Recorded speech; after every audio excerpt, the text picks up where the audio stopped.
Hello travelers, I'm Chris. Welcome to Lorespire. This is a viewer submitted build video. The submission was by Sam H. And it's actually a really cool build.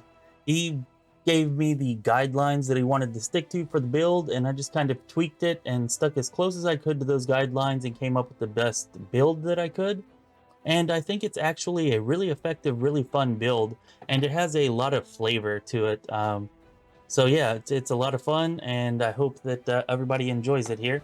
We do have timestamps so that you can skip around if you like, and at the end of the video, there will be a solo battle where I take this build into battle against Deskari, and yeah, we'll see if we're able to solo Deskari with it.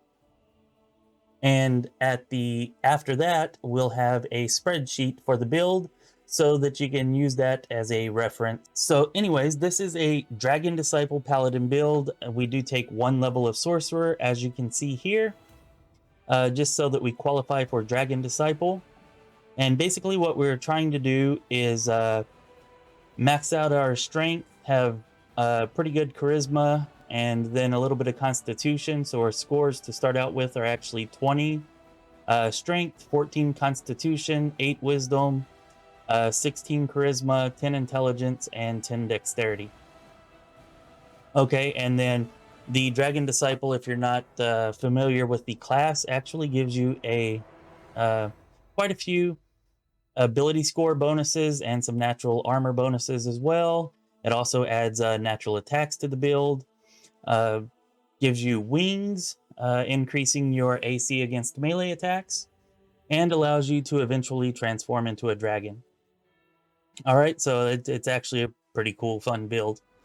And anyways, we're trying to use all of that to supplementing all of that. We're using the Paladin, and we've chosen the Paladin for the Smite Evil and Divine Grace mainly. Everything else is, just kind of gravy on top.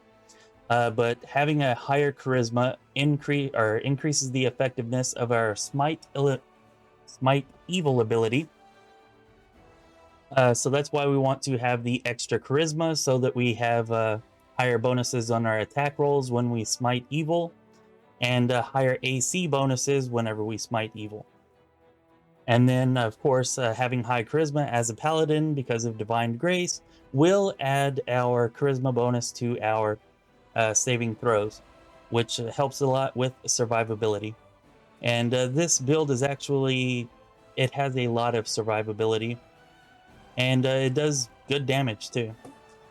So anyways, let's go ahead and look at what we're starting out with here. For feats, the actual race is half-elf, and we take the Kindred Raised Racial Heritage.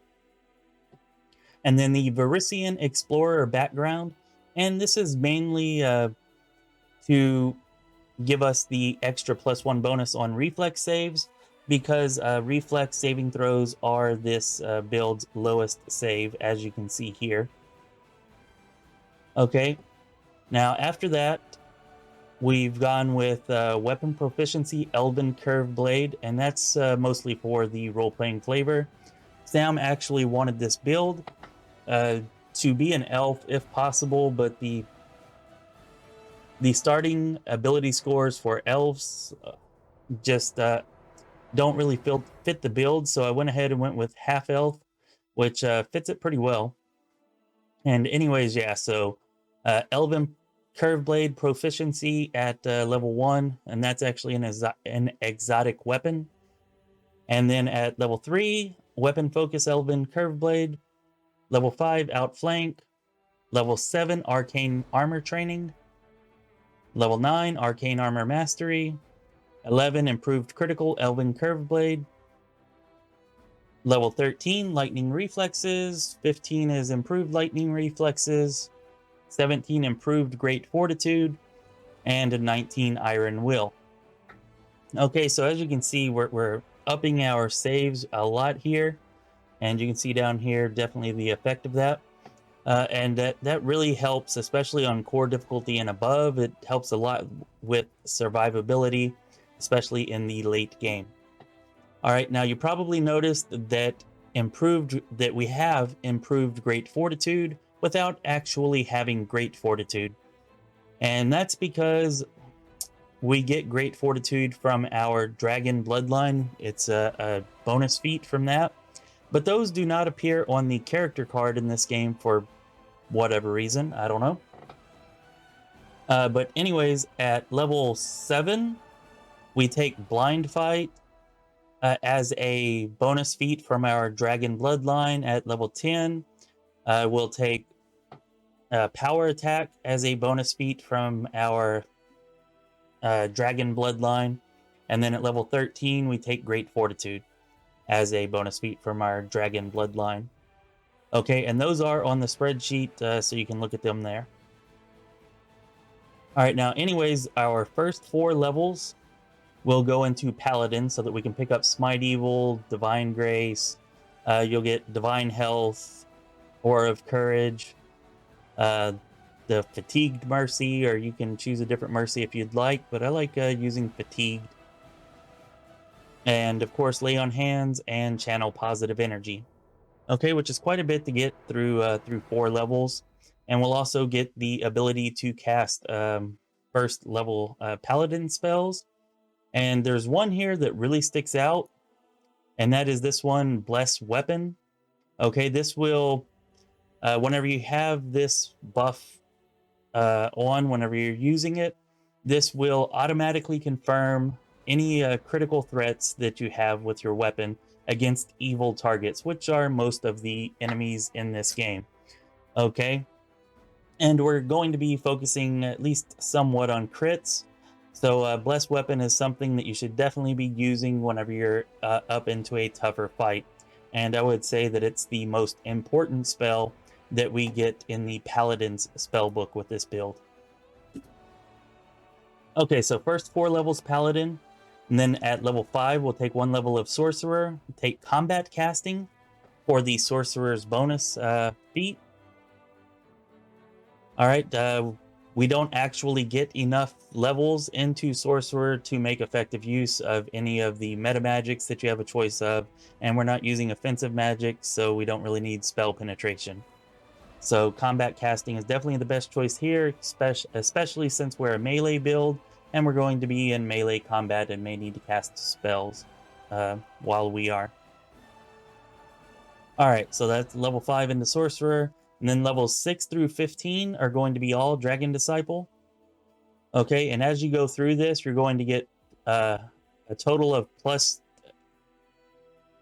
+3/+1 bonuses to your natural armor. That does stack with Amulet of Natural Armor, by the way. And we're going to get this here, where we gain new spells at levels 2, 5, and 9. From our Sorcerer class. Alright, so we're going to get all the way to 4th level spells as a Sorcerer, or in our Sorcerer's spellbook, I should say. Okay, which has most of these spells that we actually need for this build anyways, has a lot of really effective ones. Let's see, we're going to get a Dragon Bite here, Breath Weapon. We're going to get increases to our strength twice, a total of +4. We're going to get Blind Sense, and then an improved Blind Sense here. +2 boost to our Constitution, which is nice. +2 boost to Intelligence. And we get the ability to transform into a dragon here, and a stronger dragon here. And then we get the Wings ability, and we get an improvement on our Dragon Bite here. Okay, and we actually will be doing electricity damage because we're going to take the blue Dragon Bloodline with this build. Okay, and so all of our natural attacks here are going to do electricity damage, and our Breath Weapon, of course, will be electricity damage. And we decided that we should look for a weapon with a shock quality, as you can see here, and then just use magic weapon or greater magic weapon to keep this relevant and useful throughout the game. Okay, so even though it's a +2 with greater magic weapon, you know you can get it up to +5, no problem. And that just fits the flavor, and we're going to take Ascendant Element Electricity later. So the electric or shock damage will still be relevant despite the high number of enemies that are resistant or immune to shock damage in the game. Okay, so after that, from levels 16 through 20, we go back to Paladin. And this is mostly just to pick up Divine Weapon Bond, get some extra uses of Smite Evil, and Aura of Resolve, and get our further uses of our Paladin spells. Okay, and that's pretty much how the build goes as far as the class goes. Now, if we look over here at the skills, the most important thing is to have 5 skill ranks in Knowledge Arcana at level 5, so that way at level 6, you can go ahead and take Dragon Disciple. Nothing else is really required, although I do suggest, as I do with all of my melee builds, that you put at least 3 points into mobility, so that way you can get the bonus when fighting defensively. And I've elected to go ahead and max out athletics and persuasion, besides those with 1 point in perception. But you can go ahead and rearrange these however you need to for your party composition. All right, now if we go over here to our Mythic Path, we can see at Mythic Rank 1, we choose the Close to the Heavens First Ascension. And this is to gain immunity to, mostly to gain the immunity to petrification and resist acid and resist cold 20 at Mythic Rank 2. But it's also nice to be able to heal with the Heavenly Light Ray. You know, it adds a little bit of healing to the party, so that can be a bit of a convenience. But we're mostly looking for the resistances and immunities with that. Okay, and then we're going to take Bloodline Ascendance for our first mythic ability. And that gives us our level 20 Bloodline power right away. So we'll have that at level 6, which is cool. And that gives us immunity to paralysis, sleep, and electricity damage, as well as blind sense with a range of 60 feet. You know, which is really nice. Between that and Close to the Heavens, we'll be immune to petrify, paralysis, sleep, and electricity damage. And then at level 7, when we take Blind Fight, we can add in gaze attacks there. So a whole lot of immunities combined with our high saving throw bonuses. And our good hit point pool and good AC are going to all add up to a lot of survivability for this build, which is nice considering that we still have really good DPS with it as well. All right, now at level 2, we take Ascendant Element Electricity, or at Mythic Rank 2. And this is mostly for the flavor, but also because you should be getting natural attacks that require you to, or don't require, but that have electricity damage included with them right around this time anyways. So that this will make those attacks more effective. And whenever you get your shock weapon, it'll also help deal that extra shock damage from that. Okay, now at Mythic Rank 3, we're going to choose the Angel Mythic Path and take Brutality Incarnate. Again, that helps with our natural attacks, especially later on whenever we transform into a dragon. Mythic Rank 4, take Guide the Faithful. This is mostly for the -4 penalty to AC that it gives whenever you land an attack. That helps to negate the negative penalties that we get from our power attack, and it also helps everybody in the entire party hit the enemy, so that's really nice. And then Improved Critical Mythic, Elven Curve Blade, of course. Since we've already taken Improved Critical, we're going to actually have like a 25% crit range, or critical threat range, with our weapon. So we should be critting a lot, especially with the Blessed Weapon spell in place, so that all of our crits are automatically confirmed as long as the target is evil. And so we want to maximize the damage whenever we get those crits. Now at Mythic Rank 5, we're going to take Burning Bright, which Does damage to all demons and undead within a 50-foot area. It's holy damage. It's really nice to be able to hurt all of the enemies, deal damage to them every single round. I mean, maybe not all of the enemies, because not all are demons or undead, but certainly most are. Okay, now, we're also taking Master Shapeshifter here, and that's because once we are able to transform into a dragon, that is a polymorph effect, and we will get the additional +4 bonuses from Master Shapeshifter when we're shapeshifted into a dragon, which turns our strength bonus from +6 to +10 later, and our constitution bonus from +4 to +8, and our dexterity bonus whenever we're shapeshifted from +0 to +4. You know, so those are some big stat changes, and that's a very helpful ability for this build. Okay, so Mythic Rank 6, we want Everlasting Flame. Once you have that, you should be able to keep your uh, Sword of Heaven ability active pretty much all the time, or very close to it. And Power Attack Mythic, just to get some extra damage on our attacks.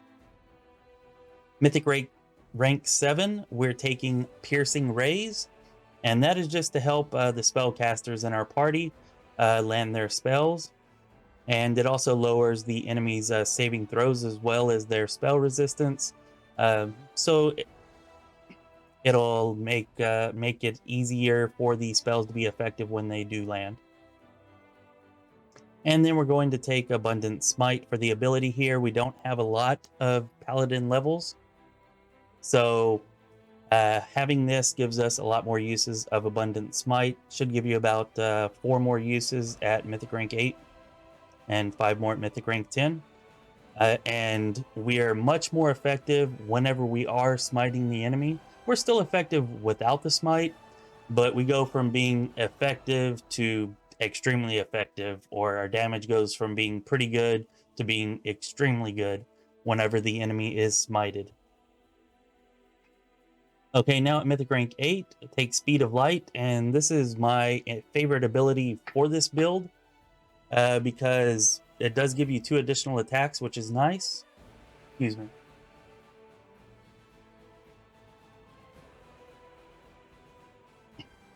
Throat's getting dry, sorry about that. It does give you 2 additional attacks, which is nice. But the most awesome thing about this is that it makes your level 7 and lower spells quickened. Okay, so in the middle of battle, if you need to, you can cast a displacement. You can cast a heal, which you'll see later on in our fight against Deskari. It's definitely needed. We'll say that. And it's extremely effective to be able to cast big, huge healing spells like that without without slowing down your damage, because it's a swift action. So you can pop off a big heal, or put up a displacement, or a mirror image, or whatever, and you still do a full round attack, and your damage doesn't slow down at all. So that's really awesome. And one of the coolest things that this actually lets you do is use Dimension Door, because we do take that as our 4th level spell for our Sorcerer spellbook.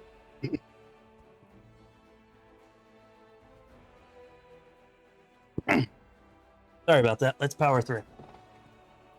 We do take Dimension Door as our 4th level spell for our Sorcerer spellbook, and being able to cast that as though quickened as a swift action allows you to just teleport to the back of enemy ranks and completely destroy casters. You know, makes them almost a non-factor in most fights, because you're instantly back there, and you, after you teleport to them, you still get your attack, so you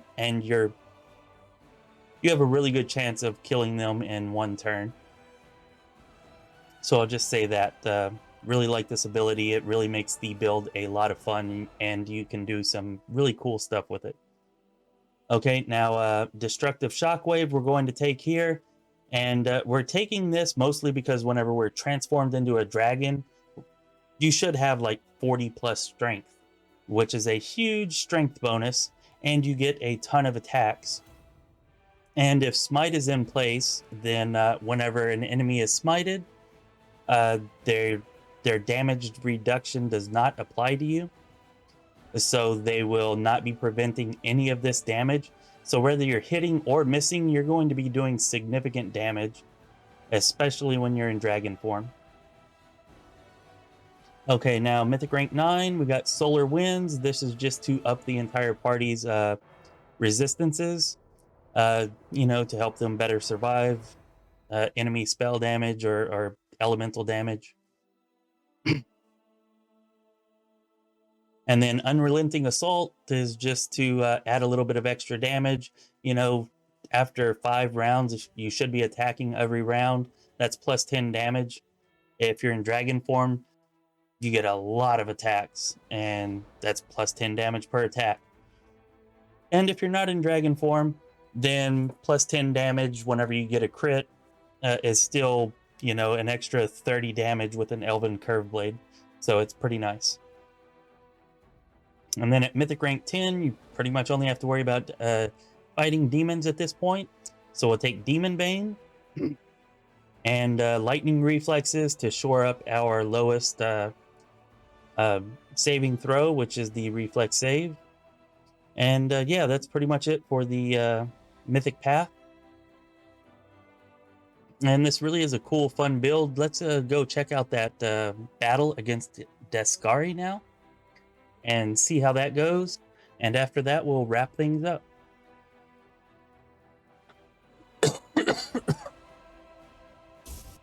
Alright, so here we go. Our Divine Dragon Disciple versus Deskari. Who's gonna win? And here I'm just taking a look, trying to figure out what type of damage I'm dealing, what type of damage he's dealing, because I really am not sure if this is going to work or not. I did fully buff myself beforehand, and I actually did put on the Phoenix buff, so if I do go down, I should come right back up. And here I'm considering using Storm of Justice, but I'm waiting for the more of the Locust Swarms first. And he's starting to deal a little bit of damage to me, so I decided to heal myself. Now, you'll notice here that the heal is just a swift action. And it's actually quite large, 461, so that's awesome. But it didn't slow down the damage that I'm dealing at all, because I have the Speed of Light, greater heavenly Sword of Heaven ability. And here I'm just kind of looking like, okay, what other buff can I use? What other buffs can I put on, since I may as well be doing something with my swift action each turn. He's not really dealing too much damage to me.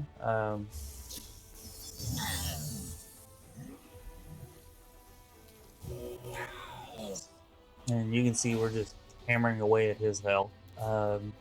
Yeah. Here I decided to go ahead and use Storm of Justice to get rid of some of those locusts. It hits Deskari for 106, and all of them for like 130 to 191. And I decided to go ahead and use it again. But Deskari dies first. That's how we defeat Deskari. Alright, so I gotta say, that was actually way more effective than I expected it to be. Whenever we tested it on the live stream last Friday night, I did not use Dragon Form, and we actually ended up wiping at Deskari. But you can see now that, Sam, you can see that it is a good build. If we had to use Dragon Form, there would have been no problem with Deskari. Okay, so anyways, I hope that everybody here enjoyed the build.